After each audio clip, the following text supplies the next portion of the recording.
Magluluto tayo ngayon ng gulay. Ayan. May halong makunting chicken at yung ating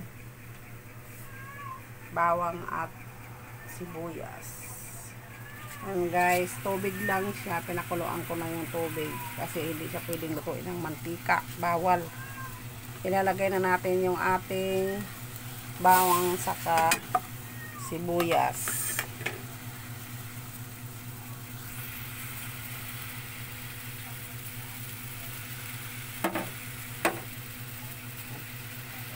Isunod na natin yung manok para maluto na siya. Haluan lang. Antayin lang natin yung manok.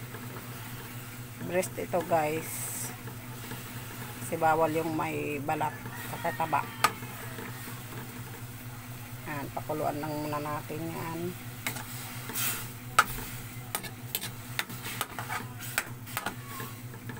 Walang asin guys. Yan, tubig lang talaga siya. Tapos pakuluan lang.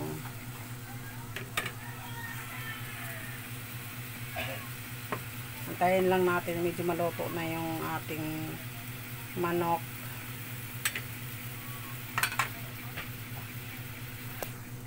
Tapos isunod na natin yung ating gulay, yung medyo matigas, carrot tsaka sayote.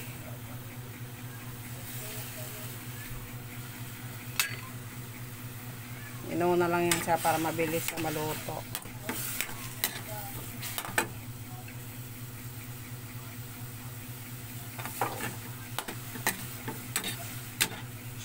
Kuluan lang natin hanggang sa maluto yan siya.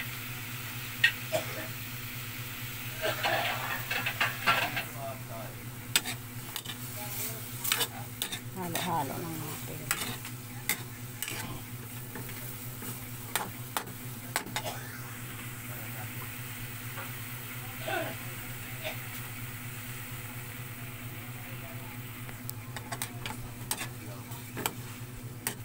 Katagal masanay ka na rin guys. Ito lang ang pagkain. Hindi siya niluluto sa mantika. Saka hindi niluluto sa ano mga ano dyan, mga panlasa, tubig lang. Tapos yung pakuluan lang siya.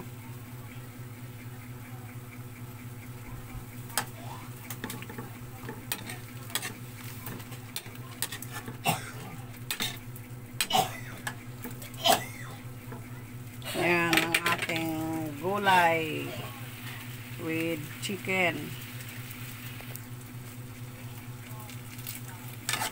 Walang mantika.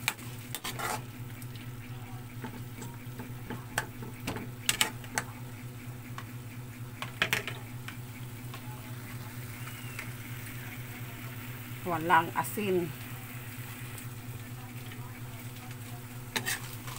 Healthy naman to guys. Pero nga manibago ka rin kasi medyo walang lasa, pero masanay naman. Masanay ka rin naman. Talaga magtiis-tiis muna tayo kay meron tayong sakit. Ayan, medyo luto na yung medyo luto na yung sayote sa carrots. Ito naman ating cabbage ang ilagay natin.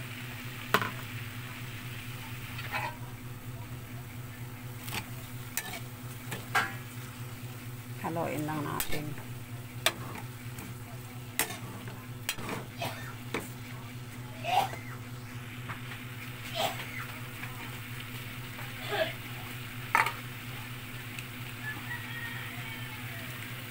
Dagdagan natin ng konting tubig. Ayan. Basta maluto lang yung ating gulay. Itong cabbage din kasi guys, kahit wala siyang wala kang ilagay na panlasa, parang malasa na rin siya kasi medyo manamis-namis yung ating cabbage.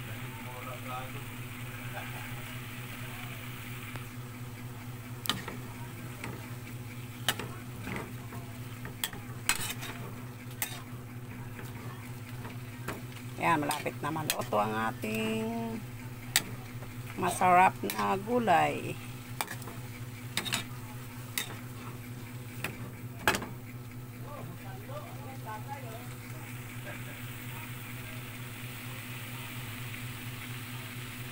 Yan, konting kulo na lang.